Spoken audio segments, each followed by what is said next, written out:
So how much should you charge for your translations? Coming up.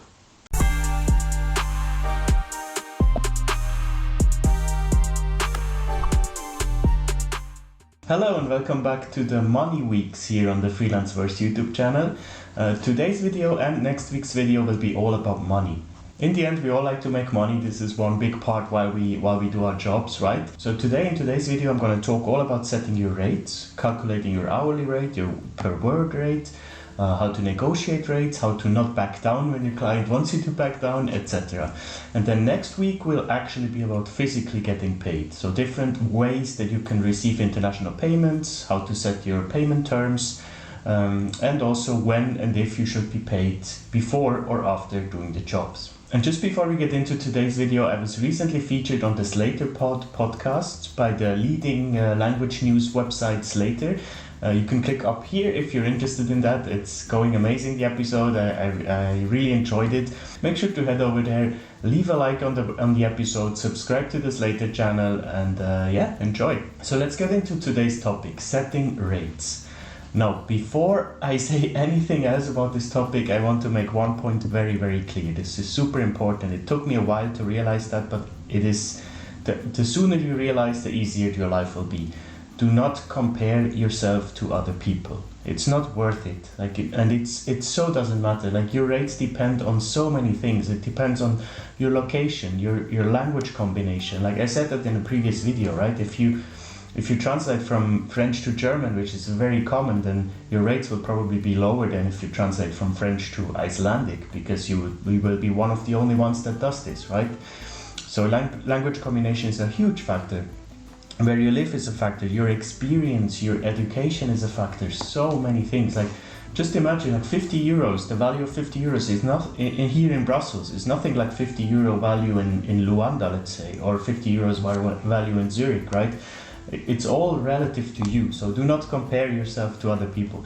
You can, of course, look at other people's prices and feel inspired, look where they usually charge their services at, but this doesn't mean that you need to exactly charge the same, charge below or above. It's all subjective, and today we're going to go through it, how you can actually set your own rates and not based on other people's perceptions. So now that this is out of the way, this like public service announcement, let's actually look at charging translations. Now I'm going to specifically focus on translations today. Editing, other services, subtitling, it's kind of similar, but there I would anyway suggest you to charge your your hourly rate, and we will figure out your hourly rate in this video, but it's gonna focus on translation specifically. So how can you actually charge translations? There are different ways. As I mentioned, you can charge translation by the word. That is quite common when you work with agencies.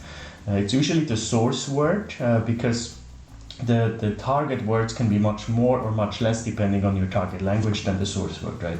So the number of words in your source language determines how much you get paid. Another way to charge is per hour. That is quite uncommon for strictly translation. It can happen when you do something very creative, like a slogan or a song lyric, for example, where you really need to think outside the box, do a lot of research, and it can take you 2-3 hours for one sentence, right? When you really need to translate a slogan, that can take forever. And there sometimes people pay by the hour. That makes sense, but it's quite uncommon. Another way to charge is by the line. That is very common in Germany and Switzerland, so I'm very familiar with that. A lot of clients of mine charge by line. That is usually around 7 words, 55 characters. So they would maybe charge like, I don't know, €1.20 per line. In the beginning it's a bit weird, but you can just basically take your word rate and multiply it by 7 and you have roughly your line rate. And the final way to charge is by project. That is usually done when you work for direct clients, because with direct clients you don't really talk about the word rates. They are not familiar with the localization workflow, right? So they just, similarly as you would like get a quote from a plumber, for example, he just sends you a price, he says that's what it costs and you accept it or not, right? And with a direct client for translation, it's similar. You get their project, you calculate whatever you want to calculate, and you send them a fixed price for the project back, and they can accept it or not. So that's the fourth, I think, right, mode of charging for translation. So now that we have this, we need to know what we can actually charge. And for doing that, if you want to figure out your word rate, you first need to figure out your hourly rate. And to figure out your hourly rate, you first need to figure out your yearly desired income, right? So I'm gonna go through a whole calculation here and just getting you through it. And I'm gonna invent some numbers. Let me just get my calculator on the phone. Now, these are not my numbers. I'm just gonna make something up on the spot. But you can just replace it with your numbers. And remember what I said, don't compare. Just think to yourself what you really want, what you really need, and then work with me to get your hourly rates and your per work rates. So let's go. All right, the first thing you need to do is, what do you want to earn per year? And don't sell yourself short. Like, but if you have a translations degree, you don't want to make minimum wage, right? This is not, I don't know why it's considered that you need to always go as low as possible in the language industry. You don't need to, right? We are paid for we are not paid if you do a half an hour job. You're not just paid for the half an hour time that you spend, you're paid for years of experience, years of education, right? So don't feel bad to charge a lot for a half an hour job. You're not just paid for your time, you need to also make some money next to your time. That's important to remember as well. And always consider taxes as well. So it can be, you're self-employed, so it can be, depending on your country, that 50% of what you make is just gone for social security, taxes, etc. So let's start with, let's say, I go with 60,000 a year. My goal now in this hypothetical is to make 60,000 a year gross revenue, right? All right, so I start in the calculator with 60,000. Now, 1 year has 52 weeks. It's important that you deduct from these 52 weeks how much holiday you're planning to take. And always calculate a bit more, because you will also be sick maybe 1 or 2 weeks, and that's also not paid, right? The key here, or the point here, is to deduct the weeks that you are not paid, because you need to calculate your unbillable time into your price, because we are not paid when we don't work, right? That's the harsh truth of being self-employed. So you need to deduct your weeks here. I like to take 6-7 weeks of holidays, because that's the reason I'm self-employed, right? I like to enjoy my time. But let's just deduct 6 weeks now. So 52 minus 6 is 46, right? So now we have your yearly desired revenue, and you have the weeks that you're going to work. So you can now calculate the revenue per week that you need to achieve your goal. By doing that, we calculate 60,000 divided by 46 weeks, and we get roughly 1,300, let's say, dollars for this example, per week that you need to make to reach your goal. $1,300 per week, that's definitely achievable. And now that we have our weekly goal, we can calculate our hourly rate, right? Now think about how much hours you want to work. Let's go with an average of 40 hours. But of course, not all 40 hours of your work will be paid, right? Because you also need to find clients, you need to send emails, there are a lot of non-billable hours in a freelance translator's world. That's the one big reason why I like to work 80% with agencies, because then my billable hours go up by so much more compared to working with direct clients, right?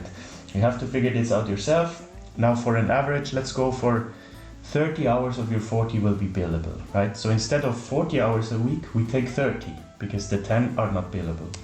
So we take $1,300 divided by 30 hours. And we get our hourly rate of $43. It's a great hourly rate to go with for this example, $43 an hour. And now the last step, we want to go from our hourly price to the word price. And by doing that, you need to do a bit of self-testing, right? Because you need to know on average how much you can actually translate within 1 hour. The average, they say, is between 300 and 500 words per hour that you can translate. It depends, of course, largely on the text, but that's why I say average. So for this example, let's go for 400 words an hour. Just make a few tests yourself, take a newspaper article, translate it, and see how many words you can do per hour. For the purpose of this example, let's take 400. So we simply do $43, our hourly price, divided by 400, and we get rounded up 11 cents per word. Okay, now here, what is really important? Now you have your word price, right? Now there is a mentality shift that needs to come in, right? When a lot of people get to this point and they think, okay, 11 cents per hour, that's amazing, right? So this is my goal, this is what I want to achieve. But this is not your goal, this is your minimum, right? You just calculated what you need to reach your goal, to reach your minimum goal, what you want to achieve. But no one is telling you don't charge higher rates, right? I know this is a hypothetical. don't even consider 11 cents as a comparison. It goes back to number 2. This is just an example. I know it can be frustrating for people to see videos of people saying, oh, you should charge 15, 16 cents a word, but in your country, in your language combination, it's not feasible. I'm sorry for that. I know, I'm aware of that. So don't even think of the value of these 11 cents. It's just an example. It can even be 1 cent. It shouldn't be. Okay. Anyways, this is your minimum. So when we get to negotiation, it will be the next step. You would not start with 11 cents, right? Because this is your minimum. So you don't want to, when the client then comes back, it's rare that they just accept your rate. So then they will come back and say, oh, can you do 8 cents instead of 11? And then you're already under what you just calculated. So you would start higher when you go into negotiation. Of course, it's not easy to find agencies that pay well. So it's very easy and common to find like bottom feeders, on all these online websites, and you will encounter them. But yeah, just eat. If you really have no work and you want to work for peanuts, feel free. Like, there is always someone that accepts it. We can't really do anything about it. You can not take the jobs, but I know how it is when you don't have anything in the beginning, and I'm guilty for that as well. In the beginning, I took some ridiculous rates just to get my experience up.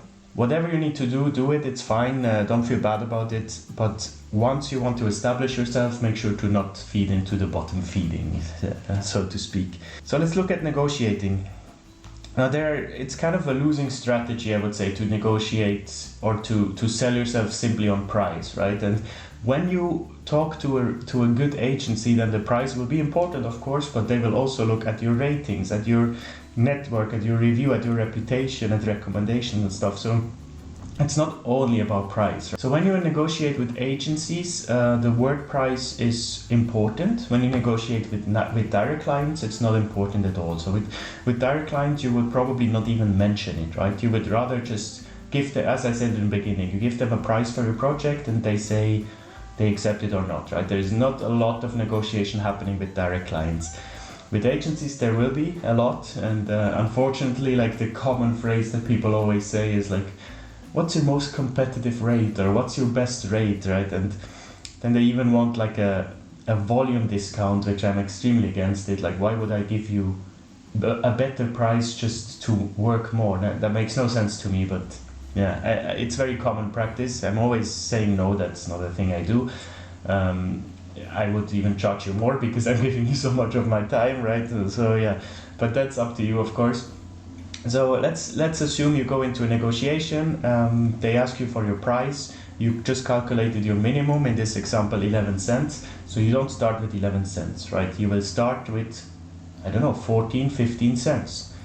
I would assume that depending on the client, if they just accept it, you can almost guarantee that you could have gone higher. So whenever the client just says, okay, then I'm always sitting there and thinking, okay, could have gone a few cents higher.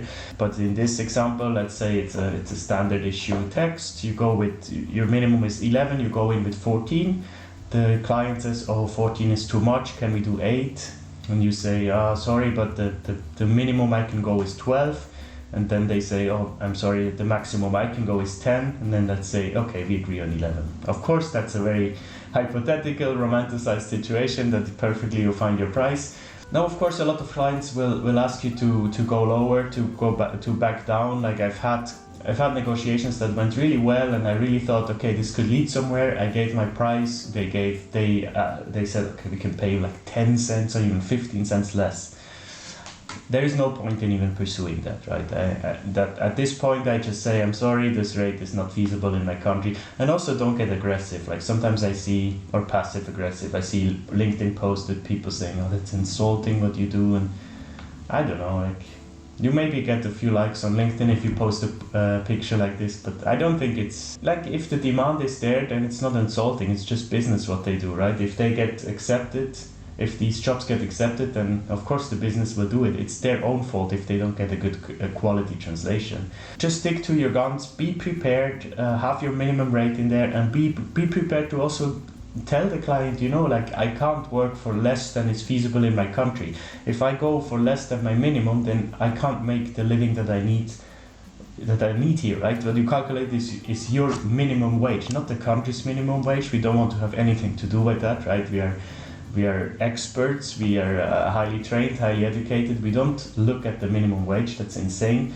But it's the minimum that you want to feel valued, right? That you calculated before. And if the client wants you to go under it, then try one more time with a very concise email and tell them exactly why you would be the best person for the job. List your experience, list your expertise in the field, list maybe the translation memories, glossaries that you collected in a specific field, domain, right? And then tell them this is my final price. If you want to profit or if you want to benefit from my expertise, let's do this, otherwise you have to move on. It's simple as that. There you go, these are my 2 cents or my 11 cents on translation rates. Again, these numbers are all fictional.